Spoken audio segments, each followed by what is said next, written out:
incredible to finally get ourselves a date and a firm number of dead children. But get ready to change your Facebook status because it is complicated. You see, 1985 has never once been an important date in the series. 1983? Absolutely, that's Fnaf 4. 1987? You betcha, that's Fnaf 2. We've got ourselves 80s representation everywhere. Mullets and oingo boingo for days, but never, not once, has there ever been a mention of 1985. And while it might be easy to immediately write that off as a typo or some non-canon event, it's definitely not.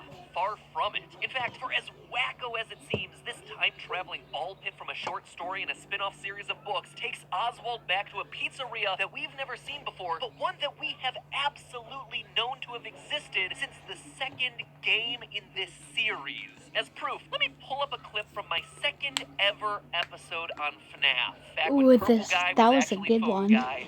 Those were the days. Every Way to Sunday, this game is a prequel. Posters everywhere in Five Nights 2 welcome you to this new location, implying that there was another Freddy Fazbear's Pizza somewhere before this one. Additionally, the phone guy makes reference to it on night 1, mentioning the old location and how it was left to rot. So let me recap. There's My reaction for the other part of the video that just happened, no, I didn't like it. Yeah, I didn't react to it that much. I mostly skipped over my shit. It's just... In Fnaf 2, we're presented with newspaper clippings that outright says that this location is having a grand reopening. But we knew, even way back then, 5 years ago, that the events of Fnaf 1 took place after Fnaf 2. It was a prequel sequel, so there had to have been a Freddy Fazbear's Pizza that existed prior to Fnaf 2 that got the franchise shut down in the first place. We also know that it wasn't Fredbear's Family Diner because Phone Guy calls that restaurant out separately. Hello and welcome to your new summer job at the new and improved Freddy Fazbear's Pizza. We're going to try to contact the original restaurant owner.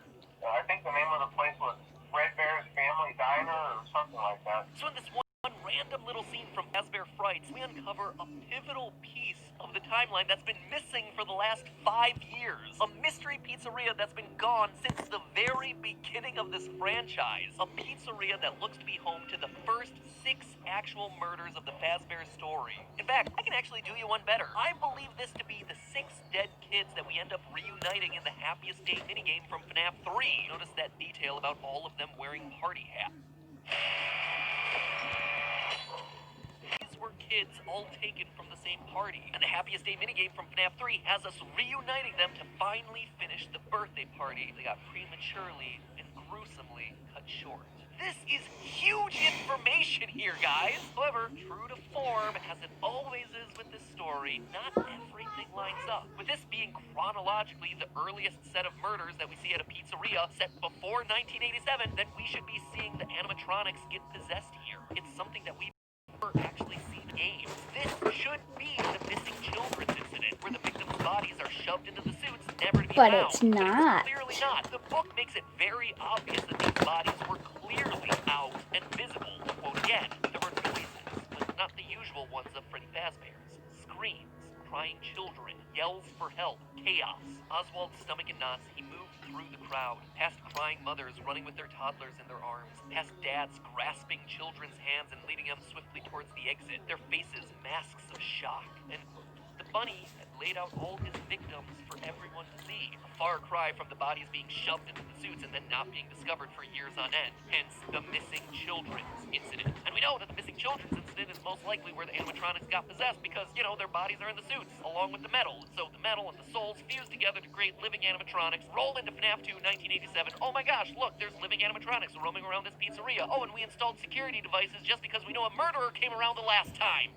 There's a reason I stopped talking about the timeline of these things. Additionally, there are 6 children dead. When the missing children's incident only had itself 5. That, in and of itself, would be okay, right? Since Fnaf 6, 6 children has always been the magic number. It's weird to mention a magic number when talking about murdered children, but you know what? This series desensitizes you to a lot. Our list is Susie, Fritz, Gabriel, Jeremy, Cassidy, and Charlotte. The core 4 animatronics, Golden Freddy, and the puppet. 6. The problem is, Charlotte the puppet always seems to have a separate death outside of the building, outside of the realm of the other 5 children. So having her suddenly lined up with all the rest of the kids at the same time just doesn't make a whole heck of a lot of sense. I don't know. Maybe I just need to think on it more. anymore because everything else lines up. We have ourselves a golden bunny leading kids down a hallway into a back room, just like those original newspaper clippings describe. He's also very clearly visible, which means he'd likely be taken into custody. Again, just like those original newspaper clippings describe. As it always is with the series, so many items line up, but there's just one or Holy two shit, little that's a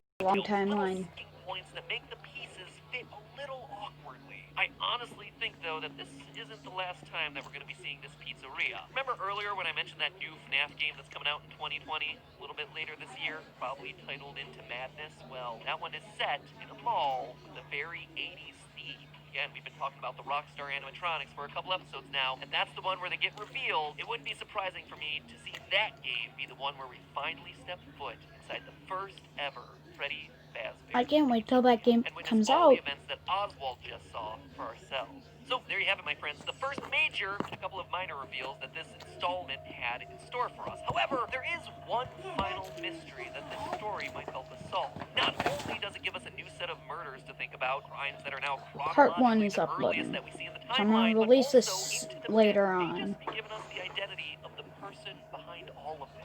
I don't mean behind the child murders. I mean the mystery of the man behind the game. What do I mean by that? And what evidence do I have to prove it? Well, that, my friends, is a theory unto itself for next week. So in the meantime, subscribe, ring the bell, and most importantly, Brittany, remember, it's all how just a a theory. A game theory. Thanks for sticking around to the end. I know these FNAF episodes tend to dive pretty deep sometimes, but even after all the games and books and shades of purple, I gotta say I still find them fun. That said, if this episode leaves you